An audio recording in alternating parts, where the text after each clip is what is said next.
Welcome to the Bladtcast. Very excited to be joined by Frank Hannon of Tesla and the Frank Hannon Band. We'll talk about all things Frank Hannon. But Frank, first of all, thank you for joining me. Looking forward to chatting with you. Hey, Christian, it's great to be here, and thanks for having me on your show. Yeah, it's you and I was telling you before we started. You and I spoke very briefly on the show once, and more than that, though, your name comes up a lot in a good way. Don't worry. I've talked to let's see, I've talked to Aaron Lee, who is or was in your solo band, but then I've also talked to Red Voodoo, Austin Moe, and JT Lux, all of whom really sing your praises for helping get their career started, and that's kind of where I wanted to start. All these great, really talented up and coming bands.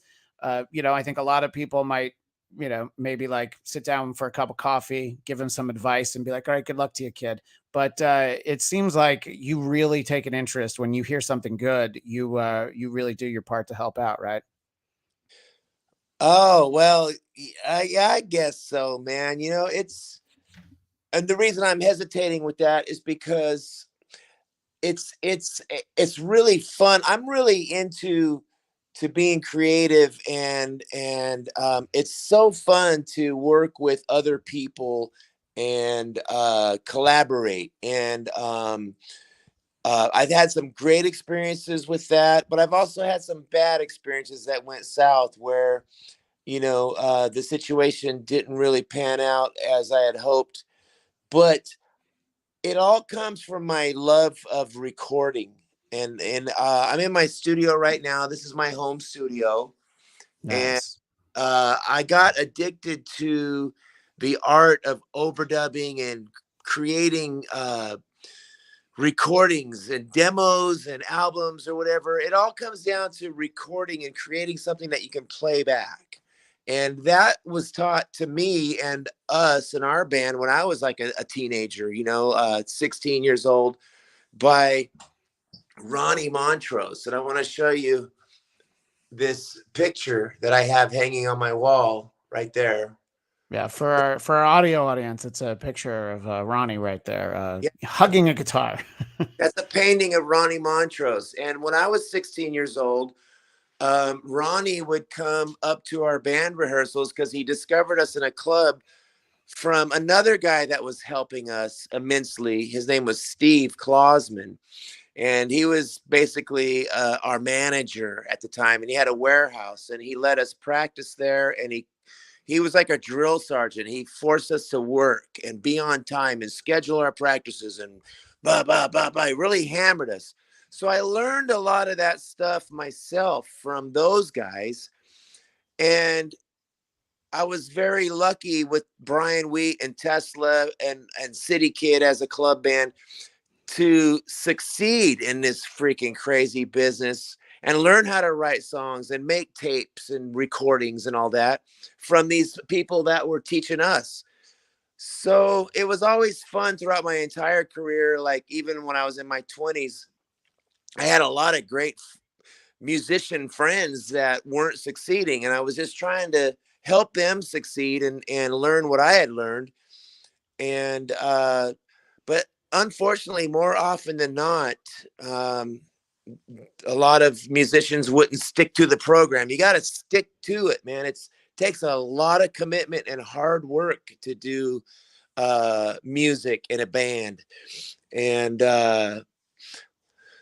anyway, I just went on a rant, man. You you got No, me on. but I mean, look, it's important. I've known and I've worked with a number of comedians over the years, and like people will ask them, well, what do I do to succeed? It's like, well, if you're asking, you probably don't already know. And I mean, for comedians, it was a lot of like, yeah, go up like 10 times a week, and for bands, I assume it's like, are you playing every day? I don't mean playing in front of a crowd every day. Are you just actually when you're starting out? I assume it's like, they talk Malcolm Gladwell and those 10,000 hours. It's a lot of like, yeah, like, make yourself good. And, and the way to do that is just to kind of do it, right? Yeah. There is so much and so many aspects to it. I mean, just the process of getting 3, 4, 5 guys to show up on time for more than one day a week to practice Right. uh, is just one tiny aspect of it. Then you got the aspect of learning some cover tunes, or beyond that, starting to write your own ideas, and then ultimately learning how to record them and make them sound good by listening and getting along and keeping that process all together as a group collectively.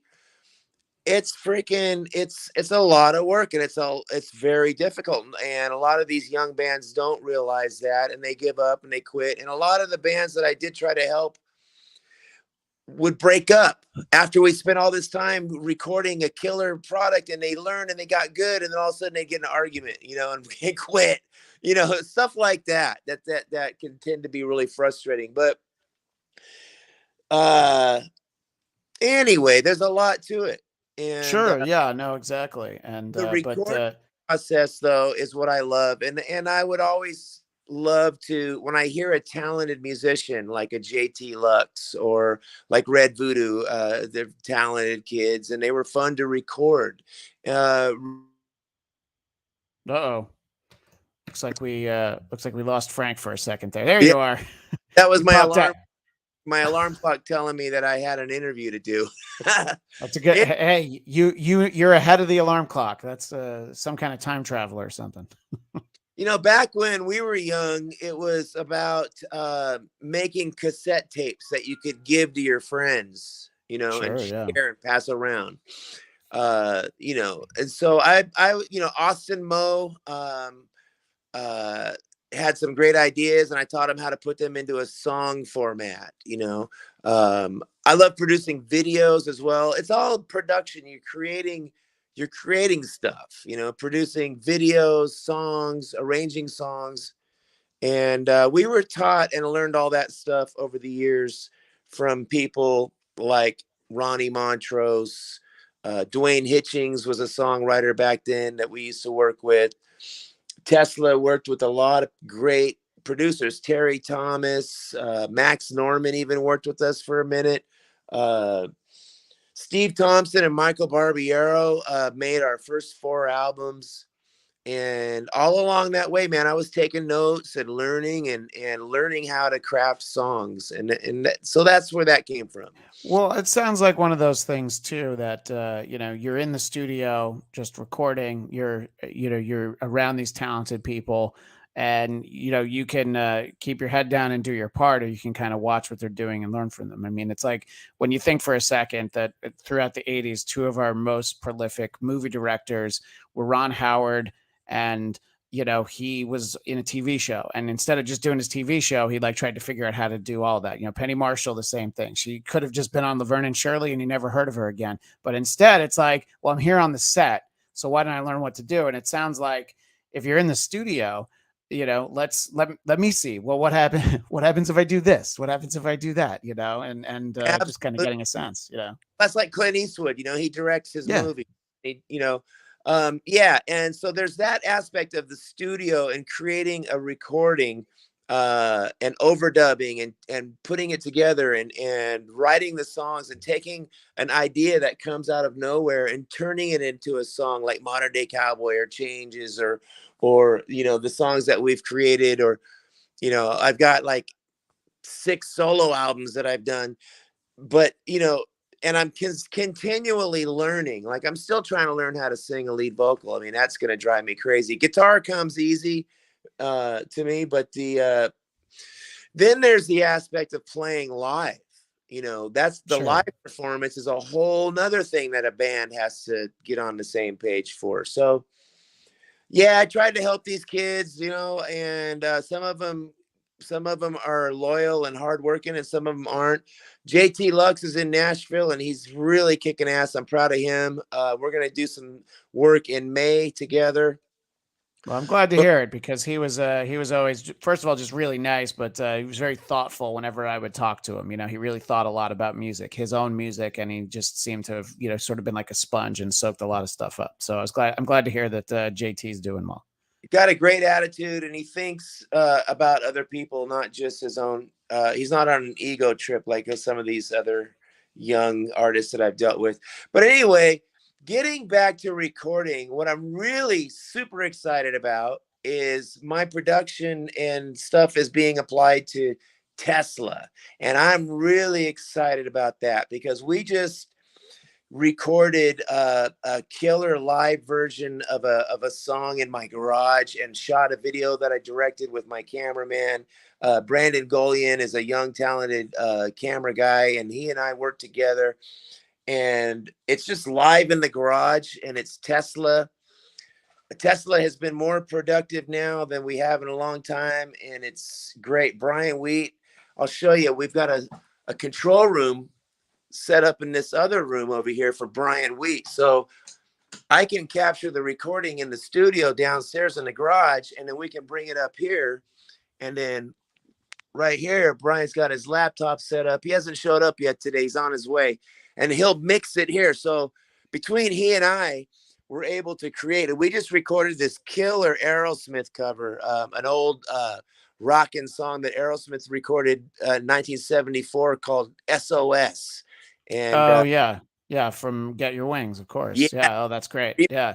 and that's going to come out. We got some new original songs we're writing. Um, and we're mixing a live album that we recorded at Full Throttle Saloon during Sturgis of last year. Nice. So a lot of great stuff happening with Tesla, and we're heading to Las Vegas next week to Yeah, play. that's yeah, there's a lot of stuff in there that I want to talk about.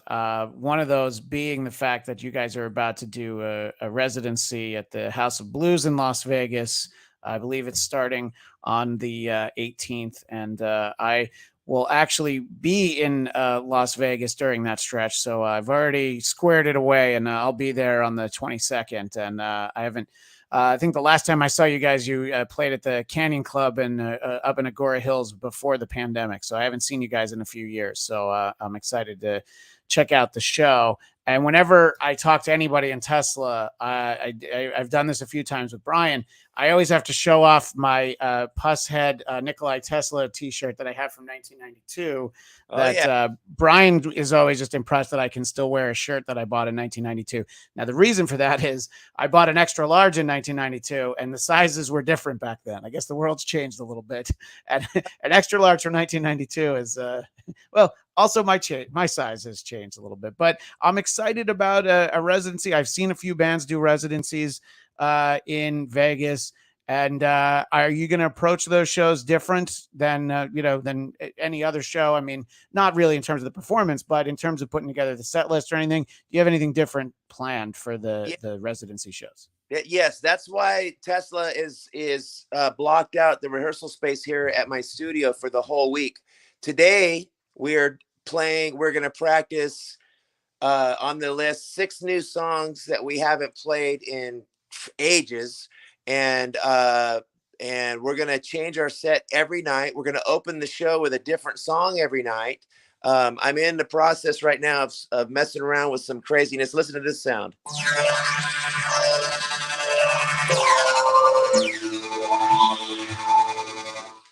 I'm Nice.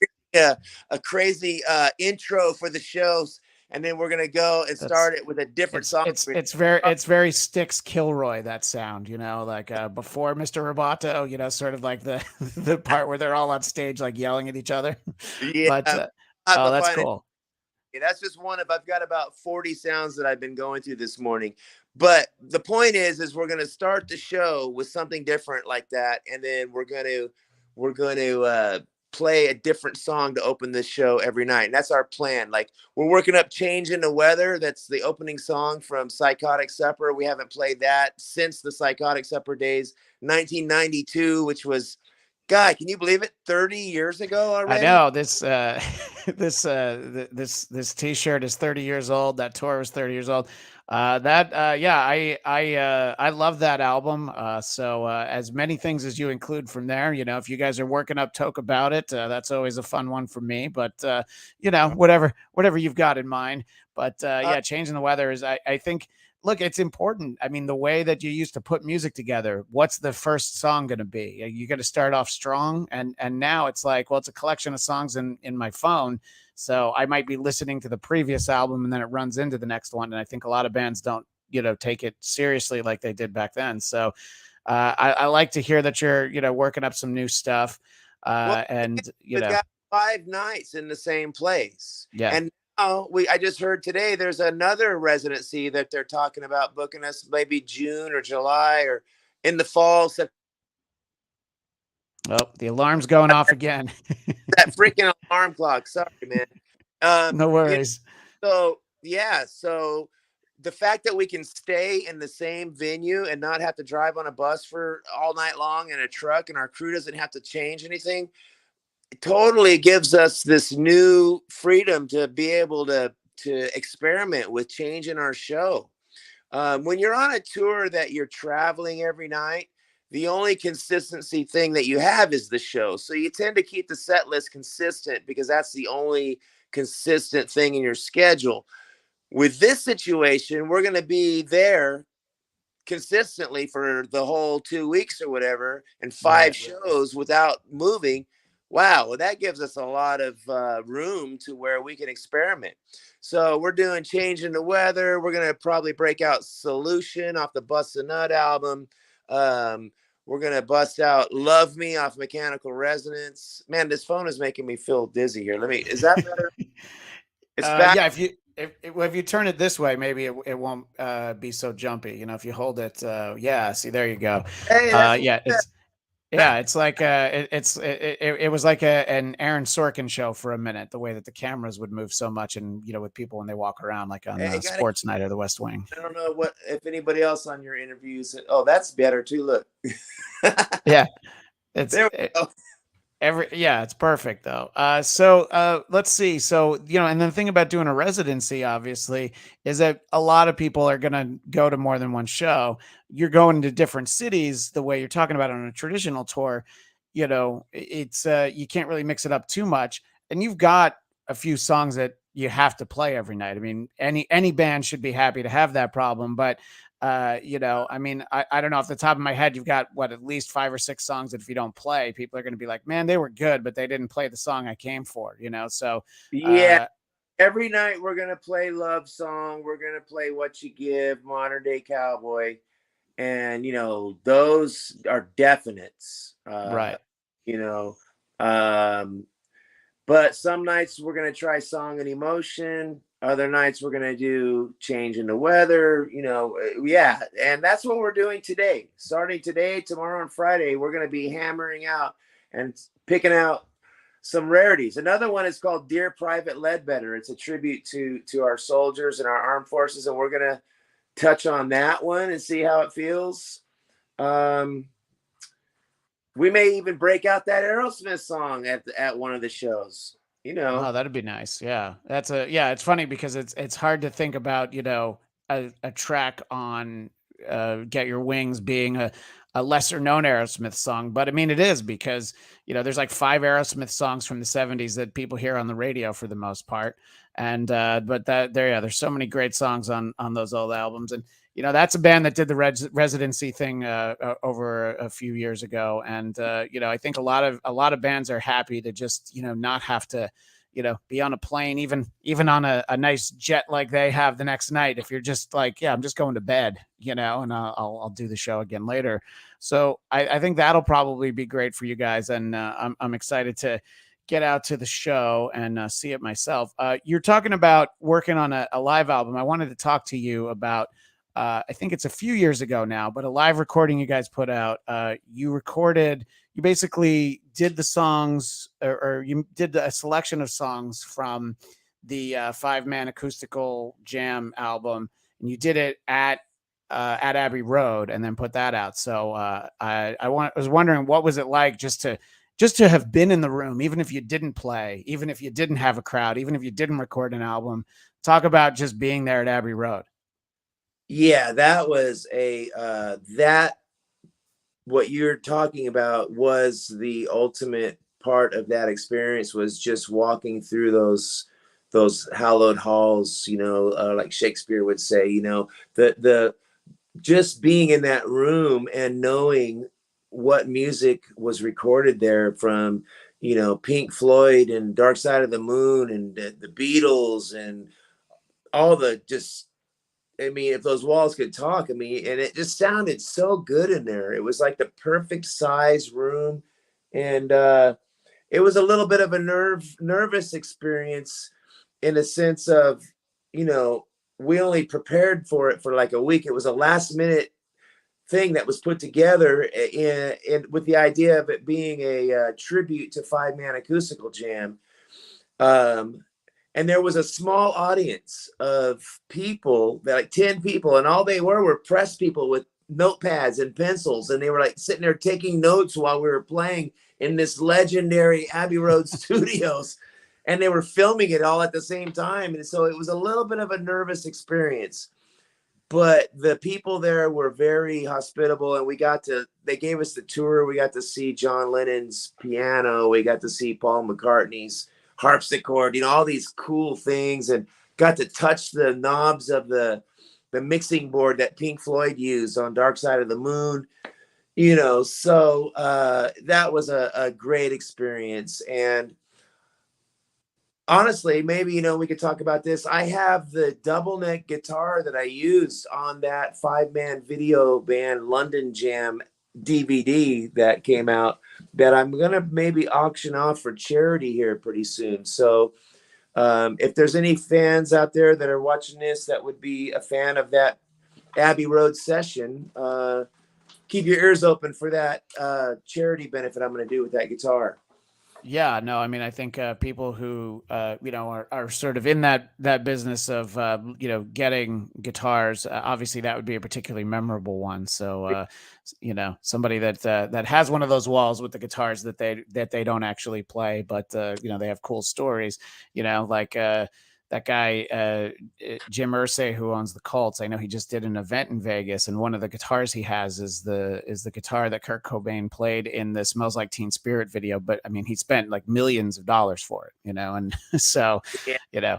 I saw that recently. Yeah, and I've seen a lot of legendary artist guitars go for major bucks. I guess after they pass away, the value goes up. This one's not going to be 1% of that price. Right. Yeah, exactly. Anyway. But still very cool. You were talking about some of the songs you were working up, and you mentioned the Bust a Nut album, which I believe it came out in 1994. And people who followed the music industry know that to me, I thought that was a great album. I was very excited when it came out. It was in a stack of CDs that I bought. That there's a lot of different music happening at that time. That you had your Alice in Chains and Pearl Jam, and Metallica was bigger than ever. But some bands kind of got lost in the shuffle. I think for the most part, it was what people called the glam bands, the hair bands. You guys weren't part of that scene, but it also felt like, for whatever reason, that album just got completely overlooked. And do you feel that album didn't get a fair shake, or was that maybe just the perception of the fans? I think it was a combination of a lot of things. The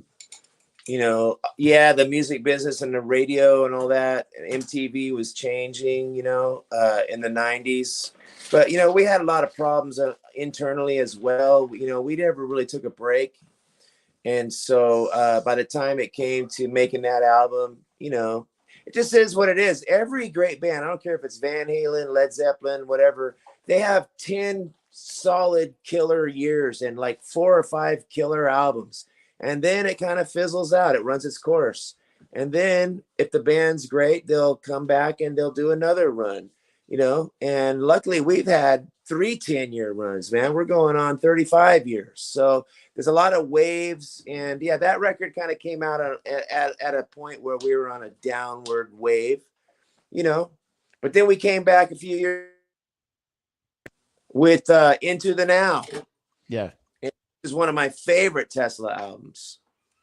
Yeah, and you guys have put out a few albums over the last decade or so. But the thing that I notice is that sort of between the albums, you will just put out songs. I know over the last year there've been a couple.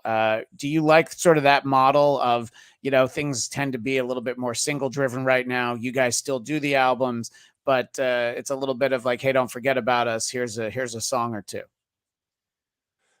Yeah, man, we're having fun. I'm having more fun with the way technology is now, and with singles, because, we can write a song and feel great about it and put it out and live in the moment and have it out now while it's fresh, instead of like spending 6 months or a year getting in a room and trying to hammer out 12 songs and go through that whole process. We've already been there and done that, and we can only cram so many songs in a 90-minute set anyway. So to try to beat ourselves up and create a whole new full album when we're only going to put one in the set list, it makes more sense just to do it how we're doing it right now, I feel. Yeah, no, exactly. And in a weird way, I guess it's easier to shine a spotlight on one song than it is on a new album in some Well, ways, even if you because make a whole new album, they only release one song anyway. yeah. So, Right. And you know, and then it's a lot of like with the songs released, and then there's figuring out like where are they going to play it, because you have a lot of you have all those specialty stations on like Sirius XM, and you'll hear Tesla a lot, but you won't hear anything from like the last 30 years, and it's not unique to you guys. LA Guns puts out albums like every 6 months, it seems like, but nobody plays anything from the 21st century.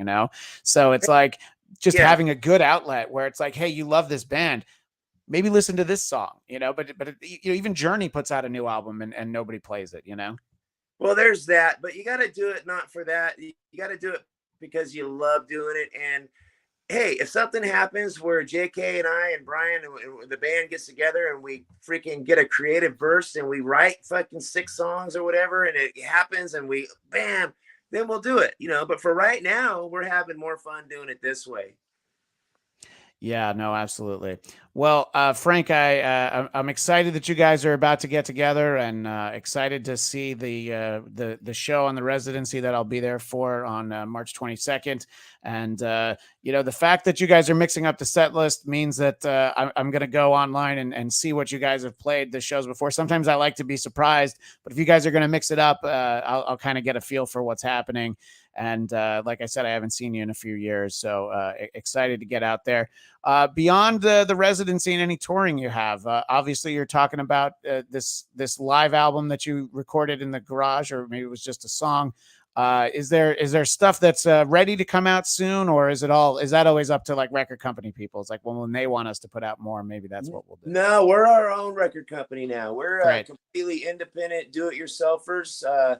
We're producing it ourselves, and the live album is just about 99% done. The artwork, all of it is created. We're just putting the finishing touches on it now, and then we'll put it out as soon as they can, the computer distribution, all that stuff can be lined up.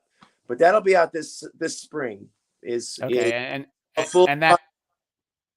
Sorry, the phone rang at the same time, but and that's the show that you guys did at Sturgis. So it's part of It's called Full Throttle Live, and it's going to be mostly rock and tracks, and it's going to have our new songs Cold Blue Steel on it, and Time to Rock, our latest lyric video, our latest rockin' song, and all the other songs on it are the more deeper tracks. There's no like Signs or Love Song on it. It's got heavy songs on it like Miles Away and Breaking Free and stuff that we've never released live versions of until now. Oh yeah, that's got to be great. I think to be able to stretch out and get some of that stuff, it's I've never had the kind of money to spend to go on like the Kiss cruise, but when you see the songs that they play on that, because it's like the people that are such diehards, they're like, yeah, they don't want to hear the 20 songs we usually play, and when you get to see a band maybe do something that's a little different, there's always that like moment of like, oh my God, it's that song that I've never heard live. So excited to check out that album when it comes out and check out the show. Frank, people can find you just frankhannon.com and teslatheband.com. Am I missing any social medias or anything that we should get out there for everybody? Yeah, there's Tesla the Band on Instagram. We spend a lot of time on Instagram, which is linked to Facebook. Tesla the Band, Frank Hannon Official. Each guy, Dave Rude, Brian Wheat, we all have that, Instagram stuff going on. And but yeah, Tesla the band is the keywords for that.